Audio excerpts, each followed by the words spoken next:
ลิปนี้เขาจะมาตอบคอมเมนต์หนึ่งเนาะมีคอมเมนต์หนึ่งเรามาถามข่อยว่าจะเป็นคนลาวเป็นยังจะคือข่าวขางประเทศไทยแท้จะคือเป็นห่วงเป็นใยแท้คนไทยทั้งที่เจ้ากับบ่แม่นคนไทยเนาะ อันนี้เป็นคำถามที่ดีเนาะ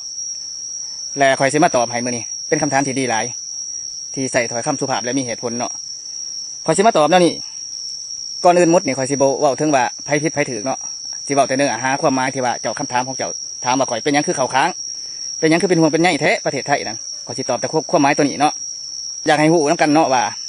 แล้วบางคนก็สิฮู้แล้วว่าอยู่ประเทศไทยนั่นมันบ่มีแต่คนไทยที่อาศัยในประเทศไทยนะมีหลายประเทศหลายเชื้อชาติไปท่องเที่ยวไปทำมาค้าขายไปทำงานหาเงินส่งกลับบ้านเนาะ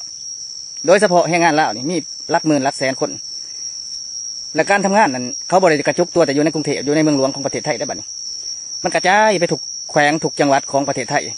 โดยเฉพาะ4-5 จังหวัดในชายแดนไทยกัมพูชาที่มีข้อขัดแย้งกันในตอนนั้นนะมันจะมีประชาชนลาวของเขานี่อาศัยอยู่ร่วมทั้งคนที่ไปแต่งงานเอาลูกเอาผัวมีสามีผัวเป็นคนไทยนะไปใส่ชีวิตท้าวอนเลยอยู่ในประเทศไทยนั่นในเขตนั้นก็หลายชีวิตหลายครอบครัว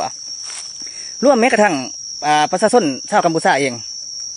ก็อยู่เต็มเบิดในเขตชายแดนนั่นก็หูกันดีเนาะประเทศไทยก็เป็นที่ห้องหับในการทำงานเพราะว่าค่าแห้งเพิ่นก็สูงกว่าประเทศอ้อมข้างอยู่พอประมาณเนาะ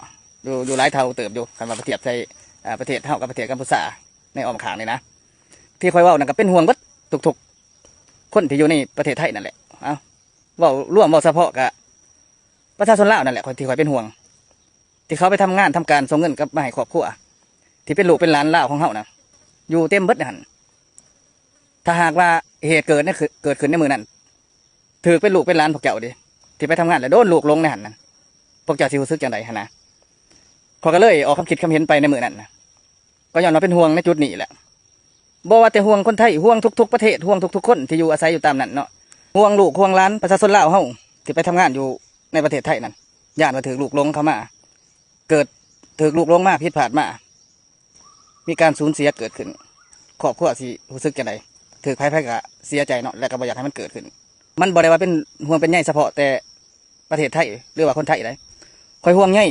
ทั้งคนประชาชนบ้านเขาเองลูกหลานบ้านเขาเองที่อาศัยอยู่ในประเทศไทยนั่นแหละยังให้เข้าใจในจุดนี้แหละเนาะมื้อนี้ก็สิซ้ำนี่แหละเนาะขอบใจเนาะ